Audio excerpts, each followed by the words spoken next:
I gotta do a lot of editing to this.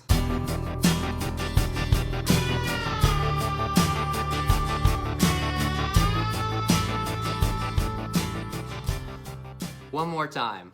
This is my first video for this trip. So this trip that I'm doing is gonna have me driving all by myself, doing a road trip from Florida to Arizona and Utah. Mostly I'm gonna be driving to Utah, but I'm gonna be spending some time in Arizona as well.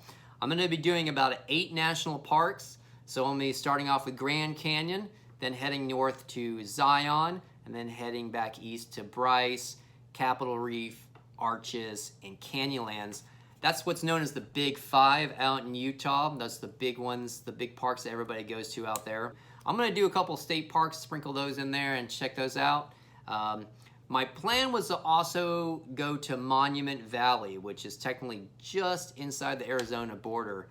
But as of today, which is mid-August 2020, COVID is still very much a thing and something we're all dealing with. So that means that anything on Navajo land is still closed.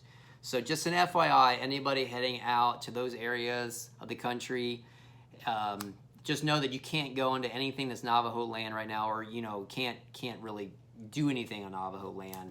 So Monument Valley happens to be one of those places. So I've been checking out a couple other places to go to. We're gonna see what happens. If you plan on doing anything like this in the future, one thing I would definitely suggest right now is go ahead and pick up one of these. This is a National Parks Pass. This would cost you $80 plus shipping and handling, which was an extra $5, so $85 total. Gets you into any national park in the country for a year from the date of purchase. Which is definitely worth it. So if you do the math on it, most parks are gonna run you about $30 a piece to go to. So clearly, if you just do 3 parks, you're going to already be over this price. So it's definitely a good investment if you plan on doing, I would say even 2 parks in a year, because that's $60 right there. Why don't you just get this, and then you can go to at least one more or a couple more if you want to. So definitely worth it.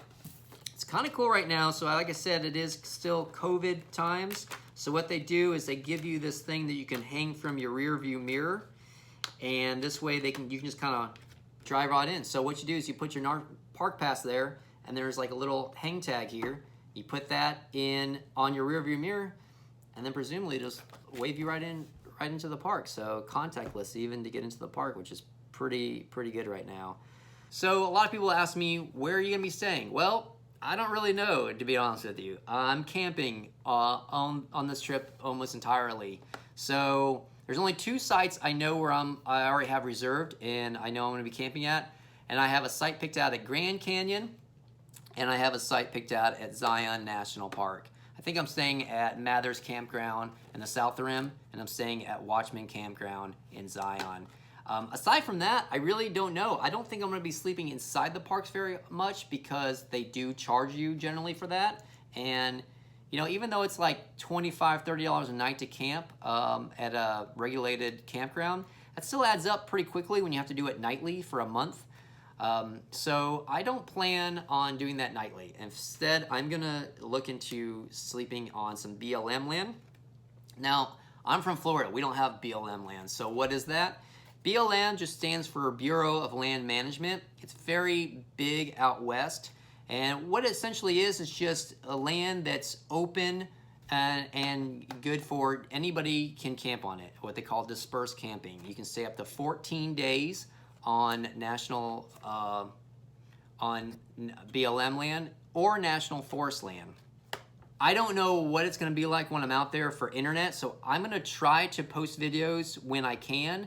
What I hope to do is to be able to edit these videos at night before I go to sleep, maybe in my tent or something, and try to get the videos together so that when I get internet, it's easy for me to upload them.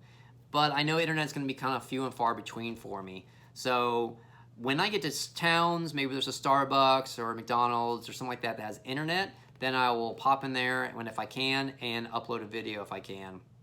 Other than that, you may see videos upload pretty slow because I may not get a chance to really do a lot until I get back home, to get back to Florida. And I don't plan to get back to Florida until mid-September. All right, well, I know there's a weird break between my last video and this one, but I had to stop so I can get the car all packed up. It actually got later than I thought, and I couldn't get a chance to videotape it and put it on here. But I'll definitely get a chance to do that tomorrow. That's one of the things I plan on doing, is showing everybody kind of how I packed out the car. I know it really helped me when I was looking at other people's videos online and seeing how they packed out their cars for long trips. I got some inspiration from that. Maybe I can show you guys some things that I did and maybe help you guys out if you're trying to do anything like this. But it is late and I've got to get up early. So right now I'm going to say good night and I will see you guys tomorrow.